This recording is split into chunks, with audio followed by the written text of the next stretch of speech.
हरे कृष्ण।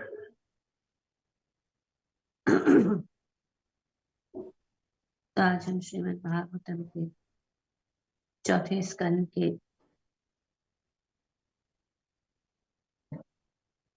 11वें अध्याय के श्लोक संख्या 27 को पढ़ रहे हैं और उसको समझने पर कोशिश करें। तो स्वयं वह मनु ध्रुव महाराज को समझा रहे हैं कि हे बालक ध्रुव, तुम भगवान की शरण में जाओ जो जगत की प्रगति के चरम लक्ष्य है।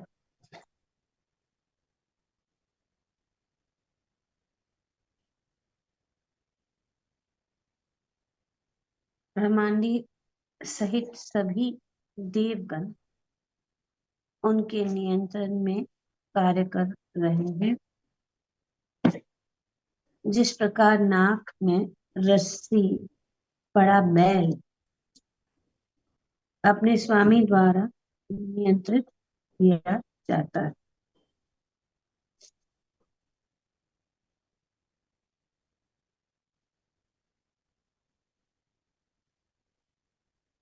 तो यहाँ पे स्वयं को मनु ध्रुव को ये बताना चाहते हैं और श्रील प्रभुपाद जी अपने तात्पर्य में बताते हैं कि परम नियामक से स्वतंत्र होने की घोषणा करना भौतिक रोग। ये भौतिक रोग को भवरोग कहते हैं, क्योंकि वस्तुतः जब हम परम नियामक को भूल जाते हैं और भौतिक प्रकृति पर अधिकार जताना चाहते हैं तो हमारा भौतिक अस्तित्व प्रारंभ हो जाता है। I am the Lord of all that I serve। ये रोग, बहुत सारी बीमारियां होती है, वो आती है जाती है, पर ये बीमारी जो है भव रोग सबसे खतरनाक। वो मिटती नहीं कभी, जन्म जन्मांतर तक मिटती नहीं।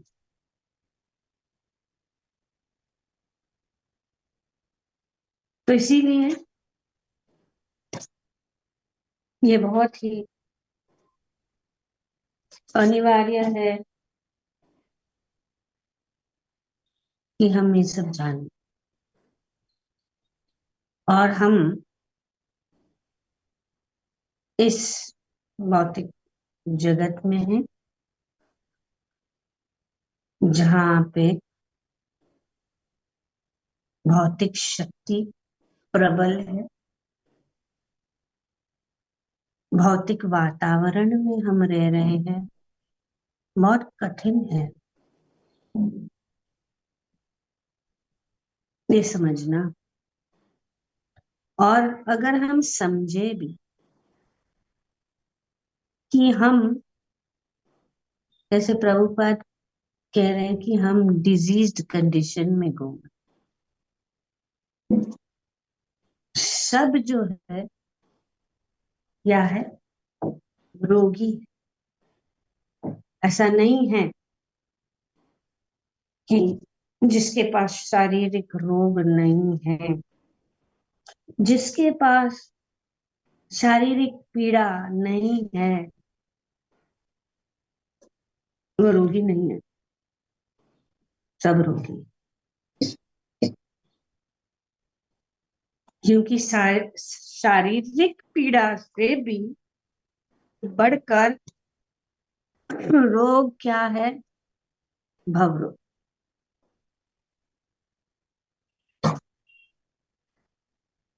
जो बहुत ही, और वो कैसा है? इस जगत में एक व्यक्ति परम नियामक बनने के लिए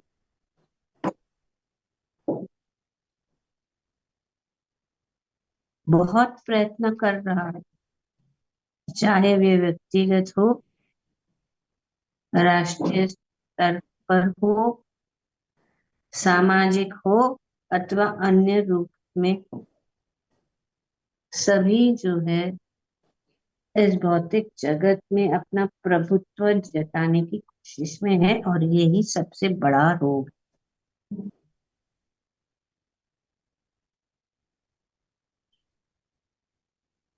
और सबसे बड़ा रोग तो ये है आध्यात्म जीवन में भी। आध्यात्म जीवन, इस रोग को आध्यात्मिक जीवन में भी जो है खींचा जा रहा है आजकल, खास करके आजकल में।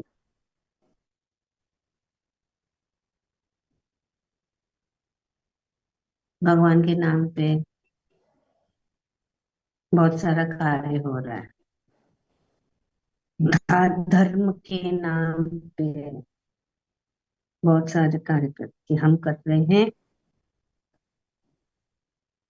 नाम कमाने के लिए लोग जो है कार्य कर रहे हैं। आध्यात्मिक जगत में, आध्यात्मिक मार्ग में भी और भौतिक मार्ग, शुद्ध भक्ति और शुद्ध जो समझ है, ज्ञान, हम लोगों को नहीं, क्योंकि ये कलयुग का प्रभाव। और ध्रुव महाराज ने, वे स्वयं वो मनु के वंश में है, उनको सब आध्यात्म के साथ में जो उनको उनका संपर्क भी है। इतना बड़ा कुल, स्वयं वो मनु के कुल में जन्मे, पर ये भौतिक शक्ति इतनी प्रबल है कि ये अनर्थ जो है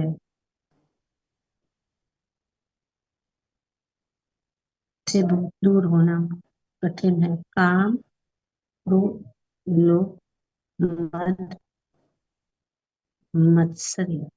और काम का की परिभाषा क्या है? क्या है काम की परिभाषा?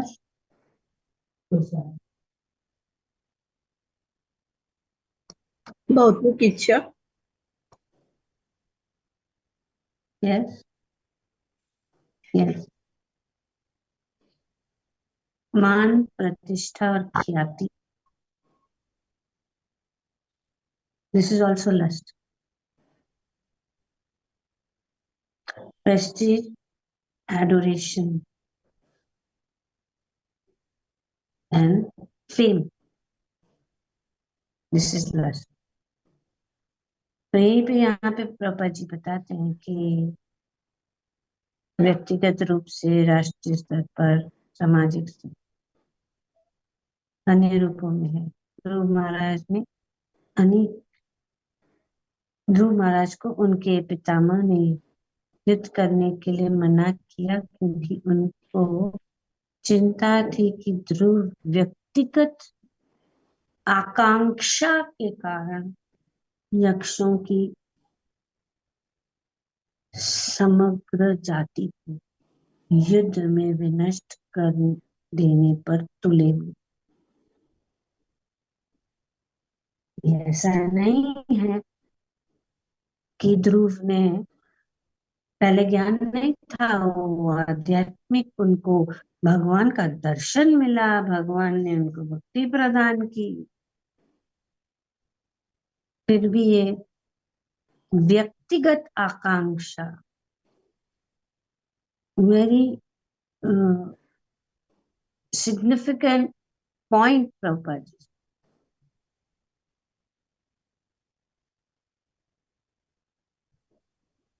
स्वयं हुआ Manu seeks to eradicate the last tinge of false ambition. Ambition is one of them. Ambitious. इस भौतिक जगत में लोग बहुत ambitious होते हैं. I want to become the top of the pops. I have to remain on top of everyone. I want to be the best. There's nothing wrong in that. What is wrong to think that I am the doer? That it is happening that I, by my, मैं अपने बुद्धि से, मैं अपनी कला से, मैं अपनी शक्ति से आज बना हूं. इसको कहते हैं मिथ्या अहंकार. जो यहाँ पे बताया गया है कि व्यक्तिगत आकांक्षा के कारण यक्षों के,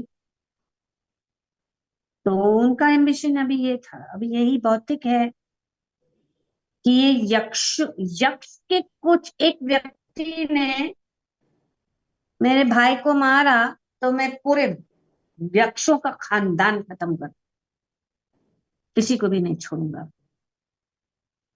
हरी भौतिक जगत में ऐसा ही, उसने मेरे भाई को मारा, उसने मेरे फलानों को मारा, मैं उसके पूरे खानदान को खत्म ही कर देता. इसीलिए जब स्वयं मनु ने देखा कि गलत रास्ते पे जा रहे, तो उन्होंने सोचा, वे डर गए, चिंतित हो गए. तो इस श्लोक में स्वयं मनु परम नियंता की स्थिति बताकर ध्रुव की मिथ्या अहंकार के अंतिम अंश को भी मिटा देना चाहते हैं. तो ये स्वयं मनु चाहते हैं कि इनके अंदर जो मिथ्या अहंकार या मिथ्या आकांक्षा की अंतिम आशा,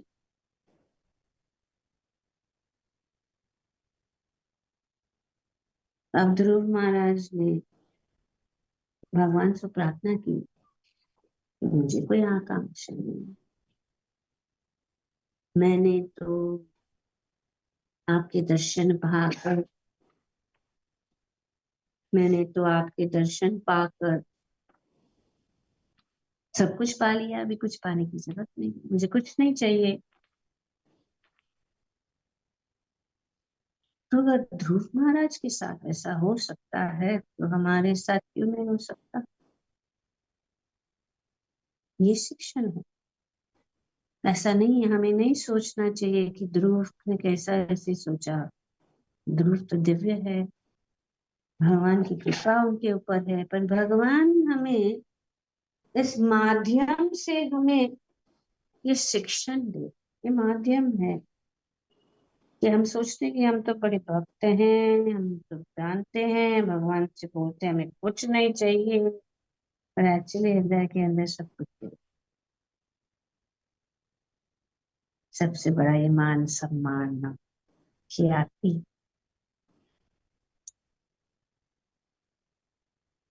और हमारे अंदर वो अनर्थ सब जो है, काम क्रोध लोभ मत मत्सर्य वगैरह जो है, उसका थोड़ा सा अंश तो रहेगा, मिटता नहीं. तो उपाय यही है. इसीलिए यहाँ पे ये सोल्यूशन बताया जा रहा है कि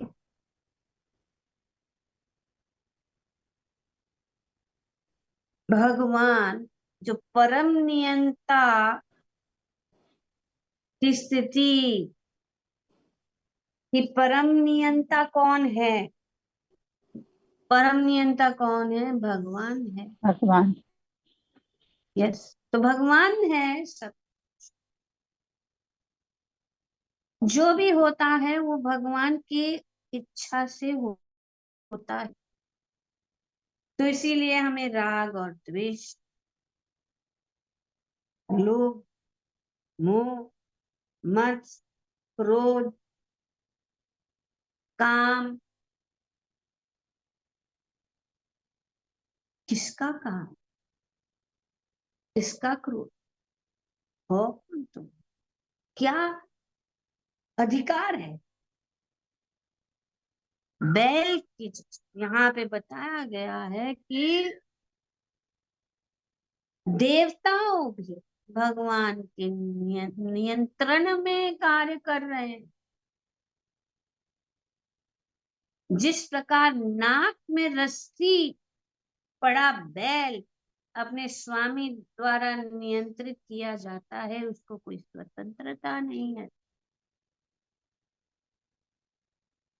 हम सब जो नियंत्रित है,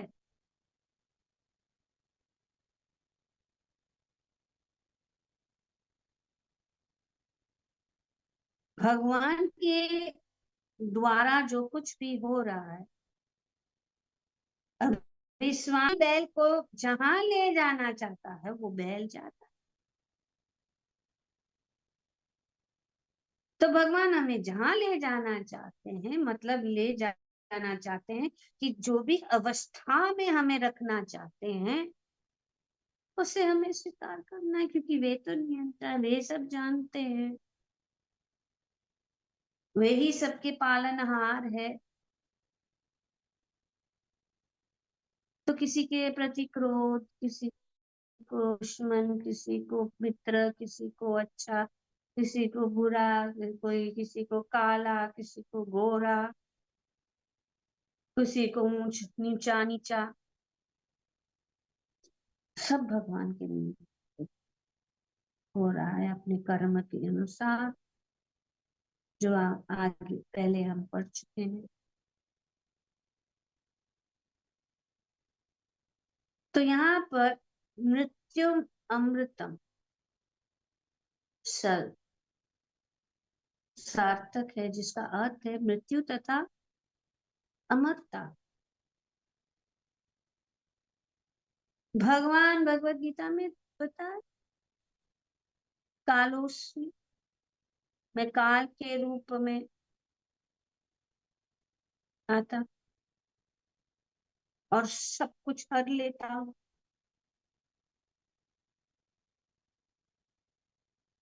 मैं काल, तो यहाँ पे मैं ही परम काल हूँ, और हूँ जो असुरों से सब कुछ छीन लेता।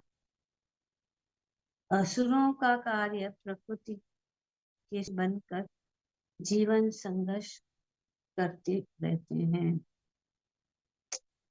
असुरों की बारंबार मृत्यु होती रहती है और वे भौतिक जगत में बुरी तरह से उलझे रहते हैं। यह असुर का स्वभाव जो याद होता है।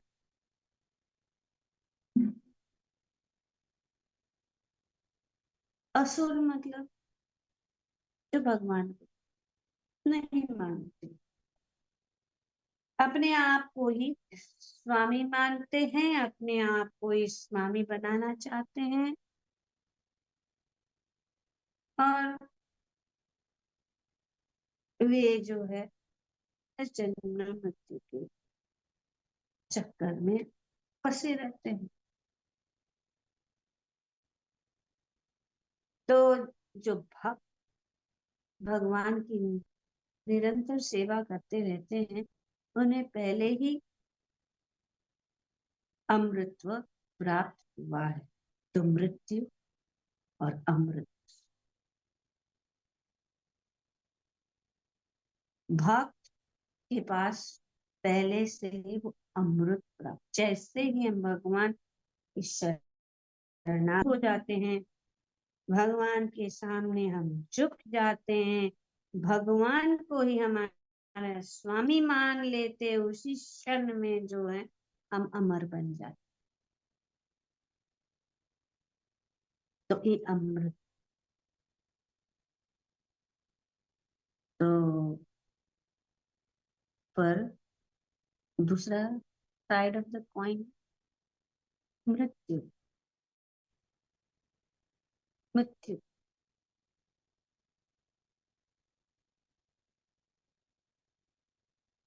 तो भक्त भगवान के शरण में रहते हैं और वे तुरंत ही अमरत्व प्राप्त हुआ हो रहता है, तो वो अमर है,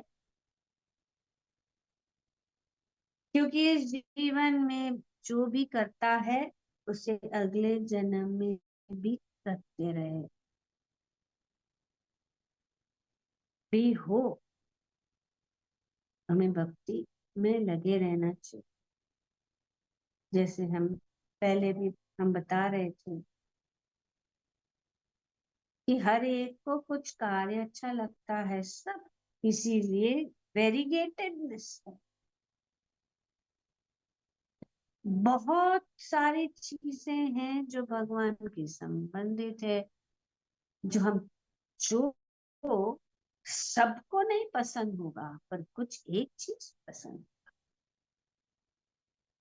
किसी को बैठ के सुनना अच्छा लगता है और कुछ सेवा वगैरह, यही एक सेवा है। और उसको हम, तो जो कुछ भी हमें अच्छा लगता है उसको हमें ढूंढ निकालना चाहिए, क्योंकि सब कुछ भगवान की सेवा में लगाया जाता है। हमारी सारी इंद्रियों, हमारी आंखें, हमारे हाथ, हमारे कान, सब मन कृष्ण पदारविंदयो वासांसि वैकुंठ गुणानुवर्धन। तो श्री सॉरी, अमरीश महाराज,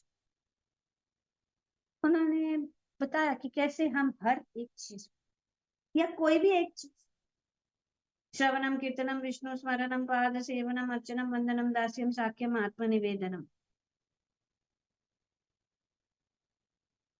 अगर हम श्रवण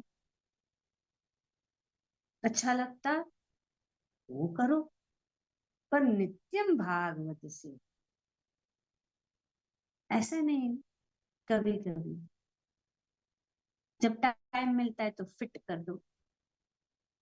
हम क्या करते हैं, हम अपने सब कार्य कलाप में भगवान को हम जहां गैप मिलेगा, जहां टाइम मिलेगा उसमें हम फिट कर दो। टाइम नहीं है तो भगवान के लिए जगह नहीं। ये हम अगर करेंगे तो बहुत कठिन हो जाएगा, लेकिन अगर हम भगवान को अपने टाइम, हम अपने भगवान को पहले, हम अपने सब कार्य को भगवान को केंद्र बिंदु करके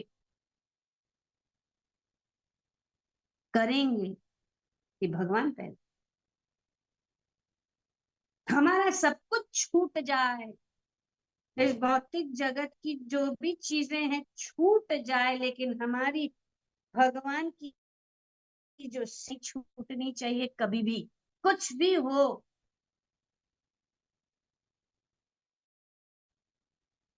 जमाना न हो जाए, अगर हमें एक चीज को लिए कि नहीं, मैंने ये, मुझे ये सेवा करना है, तो अपने यथा भाव श्रवण, नित्यम भागवत सेवा, डेली भागवतम में रहो, और ये अमृत अमरत्व, ये अमरत्व जो है तुरंत हमारे पास, हम अमर बन जाएंगे। मृत्यु सामने भी आएगी तो हमारा कोई भी जो है, मृत्यु तो होना है, शरीर तो नष्ट होने वाला है, शरीर में पीड़ा आने वाली है, लेकिन इस पीड़ाओं में अगर हम घुस जाए और भगवान को भूल जाए, तो फिर हम जो ये अमरत्व से मृत्यु की ओर जा रहे हैं। हमें मृत्यु को पार करना है, और मृत्यु को पार करने के लिए ये अमरत्व है। और इसीलिए वो अमरत्व कैसा होता है, किसने पाया है? जिसने भगवान की सेवा में, जो भगवान की सेवा में निरंतर लग रहे।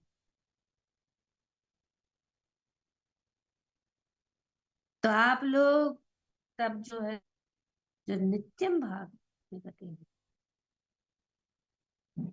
सुन रहे हैं, बस हमारी कथा, हमारा श्रवण चालू रहे, कुछ भी हो, everything else can wait, but I will not miss my Bhagavatam class. मैं भागवत नहीं छोड़, और ये भागवत तो सबसे बेस्ट है। जिसने भागवत को सुन लिया वो ऑलरेडी अमर, और जिसने भागवत नित्यम सुन लिया है तो उनका तो कहना ही क्या, सोचने की भी बात नहीं है। हम अपना भौतिक चीजों इस हिसाब से फिट कर दो कि 8 से 9 बजे में, अगर मेरा कुछ अपॉइंटमेंट है 9 बजे के बाद, कोई बात नहीं, नहीं मिले, कहीं ना कभी ना कभी मिलेगा। इसको कहते हैं भगवान की निरंतर सेवा।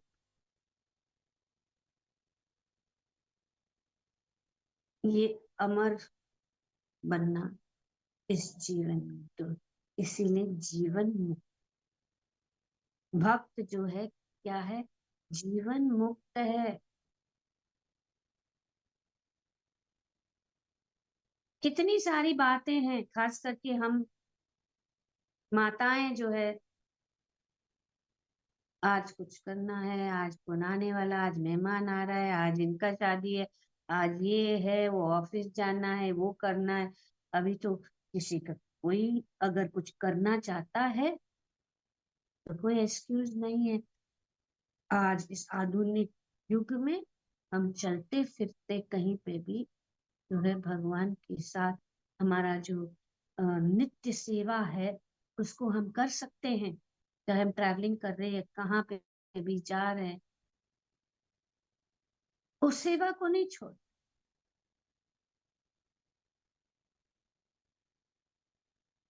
पूछने की क्या बात है, अगर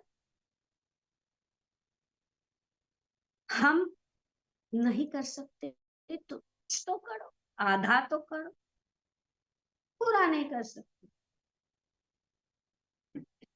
तो आधा कुछ तो करो, कुछ समय के लिए तो सुनो।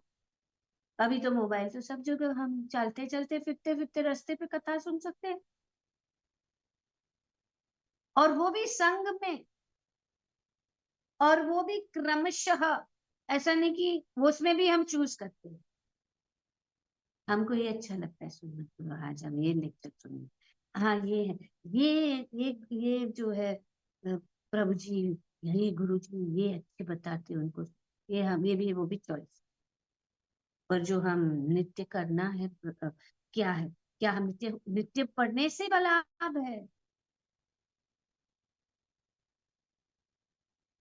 नष्ट प्रायेषु भद्रेषु नित्यम भवत सेवया,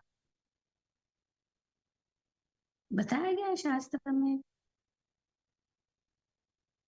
तो हम जब वही फिटिंग करना ना, फिटिंग करना, सेटिंग करना, भगवान को सेटिंग कर देते तो ये से नहीं, लाभ थोड़ा मिलेगा। लेकिन ध्रुव महाराज को भी तो मिला है खाना, तो फिर क्या हो गया? क्योंकि जब तक हम भक्तों के संग में नहीं, रोज नहीं रहेंगे, हम जुड़े हुए नहीं रहेंगे, हम अपना जो है इंजेक्शन नहीं लेंगे रोज, तो हम मर जाएंगे मृत्यु। ये हमारा औषधि है, हमारा इंजेक्शन है रोज का। तो यही पे यहाँ स्वयंभू मनु उनको याद दिलाना चाहते हैं, क्योंकि हमारी याददाश्त खो जाती है इस भौतिक जगत में। तो इस भौतिक जगत में हमारी ये स्वाभाविक है, हम भूल जाते, कितना भी माला हम जप करें, कितना भी यात्रा करें, कितना भी हम पूजा करें, कितना भी, लेकिन वो भूल जाते। इसके लिए रोज रोज याद दिलाने के, याद दिलाने के, याद दिलाने के, रोज रोज रोज रोज रोज, तो ही होएगा। लेकिन हम सोचते हैं कि नहीं, अभी तो हमने पढ़ लिया, हमने तो इतना मार, I know everything man, book, I understand all this thing man, I don't need to attend the class, हाँ ओके, आई विल बी उस कंफर्ट जोन। तो ये असुरों की भांति उन्हें भौतिक शरीरों को बदलना नहीं पड़ता। फलतः भगवान एक ही साथ मृत्यु तथा अमरत्व अमरत्व दोनों है, दोनों है। मृत्यु भी वही है और अमरता भी वही भगवान है। वे असुरों के लिए मृत्यु तथा भक्तों के लिए अमर।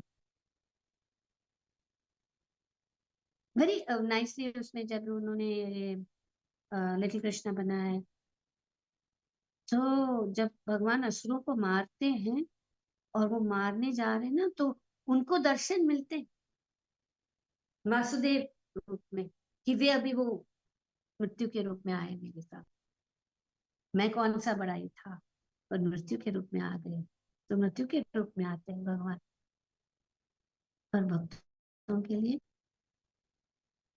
अमर भगवान आते हैं और उनको उठा के ले जाते हैं। ध्रुव महाराज को यह उपदेश मिला, कोई भी व्यक्तिगत आकांक्षा रखे बिना भगवान की शरण में जाए, कभी नहीं छोड़नी चाहिए। ये हमारा बहुमूल्य रत्न है, कुछ भी हो जाए हमें इसको नहीं छोड़ना चाहिए। ये हमारा बहुमूल्य रत्न है। भगवान की शरण में आना ही बहुत बड़ी बात है।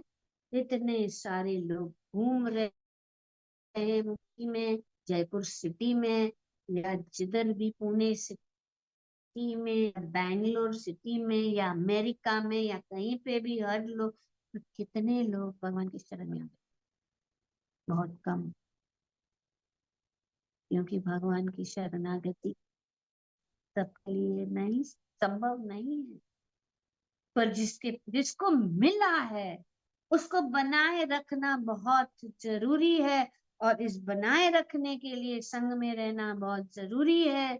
संग में रहने से भी बहुत सारे, जैसे कि कितने सारे कार्यक्रम होते हैं, उसमें मतभेद हो जाता है। क्या है वो? मतभेद होना हो सकता है, लेकिन जो मन का भेद नहीं, मन एक ही होना चाहिए भगवान के साथ। तो भक्ति के बीच में भी होता है ऐसे, ऊपर नीचे, आगे पीछे, पर हमें वो, जैसे कि हम एक बड़ा पहाड़ चढ़ने जाते हैं, तो उसमें बहुत सारे पत्थर, रॉक, स्टोन, श्रब्स, इसको पकड़ने जाते, कभी फिसल जाते हैं बहुत बार, चढ़ो फिर भी फिसलो, फिर भी फिसलो। लेकिन अगर हमारा दृष्टि लक्ष्य के ऊपर है, कि जो कुछ भी हो रहा है ये तो भगवान की माया है, उसमें हम अभी माया की नगरी में रह रहे हैं, तो उसका प्रभाव तो सबके ऊपर होता है, लेकिन हमें अपना लक्ष्य यही है कि भगवान तक पहुंचना, भगवान की भक्ति हमारा लक्ष्य है। और किसी भी हालत में कहीं से भी कहीं ना कहीं हम भगवान के साथ जुड़े रहें, भगवान से दूर न रहे और माया के जाल में न फंसे।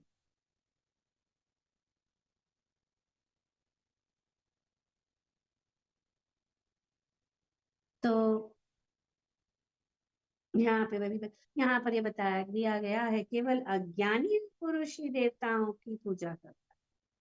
देवता स्वयं परमेश्वर को प्रसन्न करने की उद्देश्य से ही यज्ञों को स्वीकार करते हैं। तो देवता भी भगवान की सेवा में लगे हैं, हम भी सब भगवान की सेवा में लगे हैं, और भगवान ही हम अपने हमारे अंदर जितने भी अनर्थ है, 9 ways to overcome anger, 10 ways, 15 ways to become peaceful, 15, 20, all this सब भौतिक ज्ञान है। उसमें जो अगर करते हैं तो क्षण भर के लिए होता है, कुछ समय के लिए होता, फिर से वही का वही बात। लेकिन जब हम भगवान के शरणागत होते हैं, जैसे कि यहाँ पे बताया गया है कि ध्रुव की मिथ्या आकांक्षा की अंतिम अंश को भी मिटा देना चाहते हैं, और वो कैसे मिटा देना चाहते हैं? भगवान के विषय में उनको ज्ञान देने से। और जब हम भगवान के विषय में जानेंगे, तभी हमारा सब जो है अनर्थ हमारे अंदर से निकल जाएंगे। ग्रंथराज श्रीमद् भागवतम की जय। ओम तत्सत। Thank you very much.